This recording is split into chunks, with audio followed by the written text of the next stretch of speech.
So the main thing that we're trying to do with this is give advice, right? We're trying to share what we know and the experience that we've gained through our corporate journeys and our entrepreneurial journeys that have followed or sometimes been in parallel. And to do it in a different way that's maybe consumable by different people as opposed to just reading blogs and all the rest. And so I thought that a good place to start, and maybe we can carry on like this, we'll see how this one goes, is the the thing that always triggers me to write blog posts, or the main thing that triggers me, is when I see posts in one of the many Facebook groups that I'm a part of, and I think, oh, I've got a response for that person, but it's going to take me about 1,000 words to do it. And then I end up writing a blog post, and I usually go back and I go, your post inspired me to write a blog. Here, here's some advice for you. And, we're both doing this. We're not monetizing this. This is just our way of paying it back and paying it forward, shall I say, not paying it back.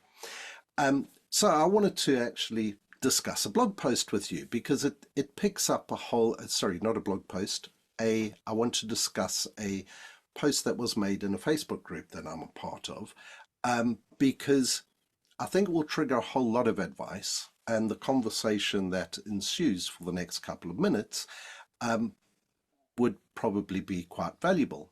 If it's not, we'll delete it and try again. So here's the post. The person has posted, I'm planning to start my own business soon of becoming an independent travel agent for outbound destinations. I've always had the idea of starting one right after graduation, but now I feel it's the right time. I've been traveling solo for a few years, and it's the best feeling. I know that I have the whole business plan set out completely, or at least partially complete, and I still feel I don't believe in myself to start a business. Any tips on how to get started, or give me a good heads up, or even a motivational speech? Am I missing out for something being in a full-time job to going independent and having my own business? There's a lot to unpack in that one. But how would you respond to that if you read that? What would be the first thing that comes to mind that you would say to this person? Well, so as you rightly say, there is a lot to unpack, and there's some different pieces. I mean, first of all, it's admirable their sort of drive and desire to do something and share some of their insights and experiences. But I'd always tell people to start at the beginning and understand what is the problem they're trying to solve for either themselves or other people here, or what's the opportunity they're trying to unlock and, in this case, share with other people. So to have a really simple and clear understanding, and it could be, sharing some of their experiences, which they think would be valuable to other people, and through that it would unlock other opportunities and kind of maybe motivate other people, give people insights, and it may be, if it's particular recommendations, there may be some monetization opportunities as well. But at its heart, it's really understanding what are they trying to help people with. So are they trying to solve a particular problem or issue someone has, or unlock an opportunity or make things better or easier for people? And if they can answer that straight away, then I think we'd then be off and saying, okay, well, describe that in simple terms, and it presumably would be related to their sort of travel experiences and the desire to try and share that. And then it would be trying to get under the covers a little bit and understanding how, in what way they're trying to help people. Could this be a business opportunity? So is it just sharing for pleasure? Well, no, because they've talked about it being a business. So therefore, if it's a business, we would go back to the very fundamentals of a business and saying, this is typically you're offering a product or service to somebody, something that they can't or don't want to do themselves. So you're kind of providing some value and making something either cheaper, easier, or better quality than they could do themselves under similar situations. Or it could be that through, this is enriching for people, so they would be willing to pay for something because it gives that person something back in the first place. And again, if that starts framing some parameters for a business, then it would then be going into a little bit more detail and making sure that business really is viable. So doing some decent research, maybe some practical experimentation or proof of concepts or trials. I would certainly recommend it against, at this point, someone jacking in any full-time work, and before they know if this is something that can generate a sustainable living for themselves. So I think that's the place where I'd start. But what about you, Andrew? What are the first things that come to mind? There may be some overlaps, but there may be some different things that jump out to you first as well. So the first bit, I did actually respond directly to them straight away, short response, where I said, if you already have a job, start your business on the side to test out your idea. So commonly known as a side hustle, Yep. and there are loads of Facebook groups on there. Because that's the easiest way to reduce the risk of going all in without a safety net if you need one. So I said, if your business takes off, quit your job and go all in. If it doesn't, figure out why and what aspects need to change in order for you to make a living out of it. Because clearly, I think that when this person said, I'm planning to start my own business soon of becoming an independent travel agent. So they've clearly, that's probably a lifestyle choice, I would say, where they say that they've got this, they love travel. They love to do travel. And it's one positive thing, if you are going to start your own business, at least you've got a good chance of it, something you've got experience of and you're interested in, right? They might not have the skills though. We've always got that overlap of, do you have knowledge and experience? Are you interested in, are you passionate about it? But do you have the right skills? Because the person said, I have the whole business plan set out completely or partially or complete. So there's already an alarm bell. Do you really, I'd love to offer them the opportunity to say, show me your business plan. Tell me about it. Tell me how you believe you're going to make money, because this is somebody where they're thinking about doing it because they like the idea of doing it, not necessarily because there is a gap in the market. I mean, there must be hundreds of thousands of independent travel agents. So as you rightly said, what's the unique thing that they're going to offer? What is it that they're going to offer to the audience to be able to get it? And interestingly, somebody who did comment on the thread is actually an independent travel agent that did start it themselves a few years ago. And they've got some really good advice. So beyond the fact of you either need some funds on the side or another way of generating an income before you start, but they gave a very important thing. They said, as travel agents, we don't get paid until after the clients travel. And if you're planning trips for clients 5 to 12 months out or even longer, it's easy to see how lack of income or cash flow can become a real problem. Now, I can bet you that the person who had made the original post hadn't actually factored that into account, because you all think, oh, I'm going to be an independent travel agent. I'm going to book trips for people. That's what I'm going to do. I've been to 42 countries before and I know all about them. And I can put these great trips together for people. I've toyed with the idea, I'm a passionate motorbike rider, and I've toyed with the idea of, maybe I could offer people putting trips together on motorbike rides that I've done before, and you start getting into it and you think, oh, there's a whole lot more here. So the person knows about travel. They might even know about travel booking, but have they actually got the business skill to be able to plan the business? And even, equally as important as the business skill, do they understand the importance of marketing and finding clients? Where are they going to find the clients from? That kind of a thing. So I And building on what you've just said there, I think not only finding the clients, but a step before that is understanding who is their target who market. your client So, is.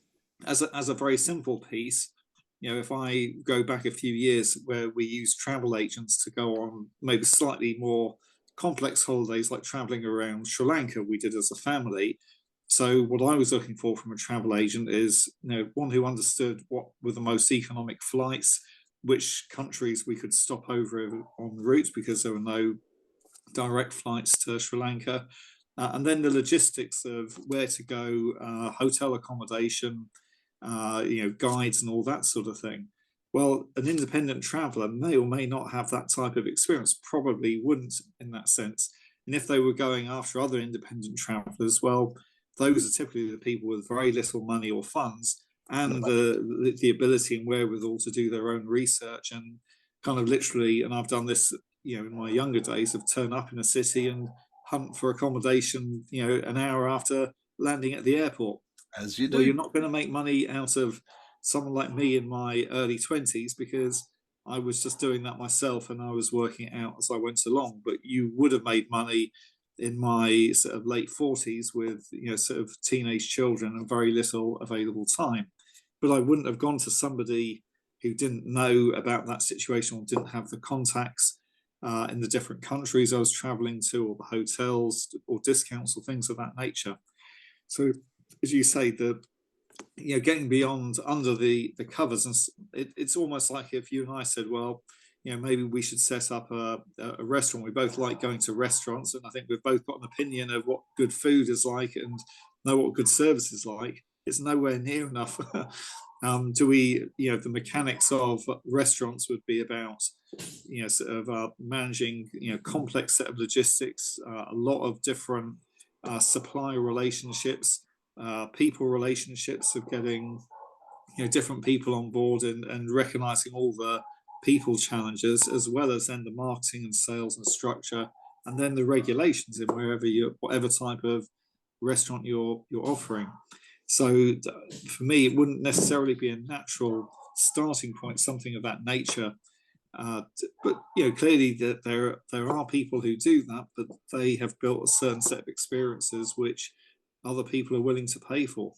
And I also believe you just mentioned regulation. I believe that for a travel agent, there is a certification or set of regulation and insurance and things like that that you have to. Now, I have no idea whether or not this particular person has done all of that research in setting up their business plan. But basically, business plan would be about identifying the target market. Well, coming up with your unique proposition, from that identifying the target market, because as you say, targeting people in their 20s doing backpacker holidays is completely different to people in their 40s going on family holidays. And which one are you going to be targeting, and how does that impact your business plan? Depending on who you're trying to offer your services to and which part of the world they're from, you may or may not be covered by particular regulation and be required to have certain certifications or insurances and things like that. All of that you need to do in your initial market research. And once you've done all of that, I would still highly recommend testing it out while you still have a job, unless you've got a big fat bank balance that says that you don't need to earn an income for a while. De-risk it by trying it out on the side and then going through that loop of, if you can't find the clients, is it because you're targeting the wrong people? If you can't make the money, is there something wrong with your business model? Tweak, try again, iterate, go for it. But I wouldn't advise quitting the job tomorrow and saying, okay, I'm going to declare myself an independent travel agent and put a post up on Facebook and say, hey, I'll organize your next trip for you. That's, yeah. And I'm not saying that this person was proposing to do that. I'm just saying that would not be a recommendation. And also, I think just building on that, you're quite right in saying that when someone's trying to market their business, they, by definition, marketing themselves, particularly if they are starting and forming that business from their own idea and their own perspective. And so they have to very quickly and easily explain what is the niche they're looking to serve and what are the credentials they have to be able to give that niche what they want and need. So if it is high-end travel experiences, do you have the connections or experiences to do that? So talk about those elements. If it's a different group of people, why would they come to you versus anyone else, or just try and arrange it themselves? Because even though people don't describe it this way, they typically will only engage with sort of services if they can't do it, or if it's cheaper, quicker, or easier, or ideally a combination of those elements to use someone else's services or experience, particularly where there's rather than doing it themselves, because there's so many resources available these days for relatively simple trips in that regard. So it sounds like a more the initial research and fleshing out of just saying someone's a travel agent. It'd be the equivalent of you or I just saying we're a consultant, or we're a conference speaker in your case, or you work on events. It's too generic and broad. It doesn't say enough about, once you hone in and say, actually, you can give keynote speeches around these specific areas. These are the audiences you may be interested in. You work with a business which is arranging events in the banking environment in the Nordic, in the Benelux region. That then really hones it in and makes it very specific. And the credentials you personally bring to that, or the credentials I bring to businesses I work with, can then be very specific and relevant. But if we made it too generic, if I just said I'm an advisor to businesses, people wouldn't really be that interested. It's too broad and generic, and doesn't give any flavor or experience of the relevance of the skills or credentials I could bring to help certain categories of businesses. Good. And I think, I don't want to put anybody off their entrepreneurship journey, but I would heartily advise them to take some of our advice on board. Absolutely. Good. Okay, that's a good starting point, I would say.